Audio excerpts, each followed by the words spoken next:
Whenever I talk to someone in the tech industry, they are worried about losing their job to AI, especially when it comes to web development. And it's obvious and it's understandable is because there are so many platforms out there making use of AI to build you a beautiful, fully functional web application without you having to know any programming. So Builder.ai is one such platform, and they were promising that they will revolutionize the app development with the help of AI. But under the hood, something else was going on. So in this video, we will talk about the rise and fall of Builder.ai. So without any further ado, let's get into the video. Builder.ai was founded in 2016 by Sachin Dev Tuggal, and originally it was known as Engineer.ai. They claim that making an application is as easy as ordering a pizza, and their key feature was their AI assistant called Natasha, who can design and code an entire application without much human input, and investors loved it. Backers like Microsoft, Qatar Investment Authority, and SoftBank poured in over $450 million, and at its peak, Builder.ai was valued at staggering $1.5 billion. But here's the twist. Behind the curtains, Builder.ai wasn't powered by AI. It was powered by more than 700 human engineers manually writing the code for every project. Yep, that's right, AI was just a facade. Employees even joked that Natasha, an AI, was just a guy instead. This is what's called now AI washing, branding an ordinary application or a business with an AI just to ride the hype and attract investors. The first cracks appeared in 2019 when a Wall Street investigation revealed that Builder.ai's AI claims were hugely exaggerated. Most of the work was done manually, and the so-called AI was barely functional.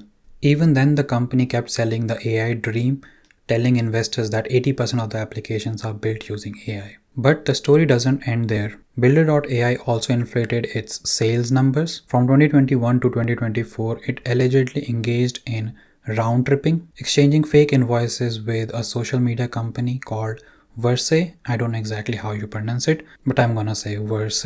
So yeah, they were exchanging invoices with this company to make its revenues look much bigger than they actually were. In 2024, Builder.ai claimed a revenue of $220 million, but in actual terms, it was just around $50 million.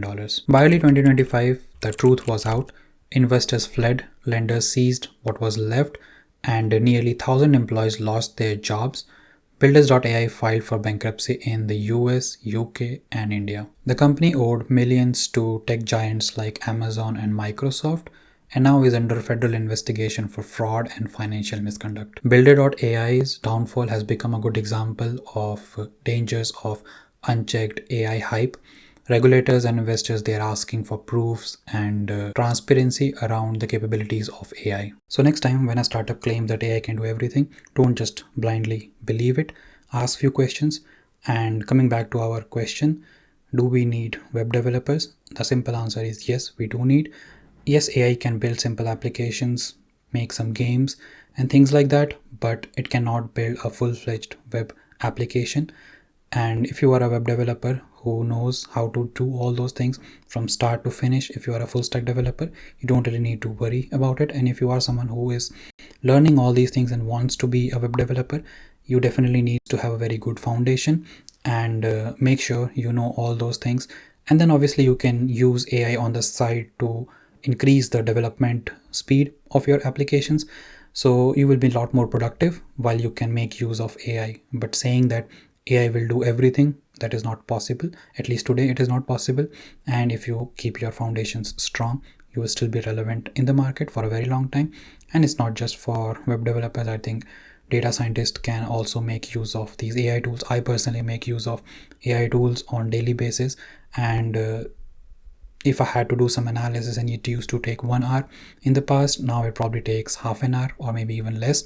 And if I have to write some SQL query just to explore data, I can very easily ask AI to do that for me. I give it a logic and it writes that for me quite easily. So don't be afraid of AI, embrace it and try to use it to increase your productivity, and you will definitely be successful. So that's all from my side. I hope you found this video helpful. If you did, give it a thumbs up and do subscribe to the channel. It always keeps me motivated to bring such videos for you guys. And if you haven't turned on the bell icon, please do turn that on so that you get notified each time when a video goes live. And yeah, so that's all from my side. I will see you in the next one. Happy learning. Bye.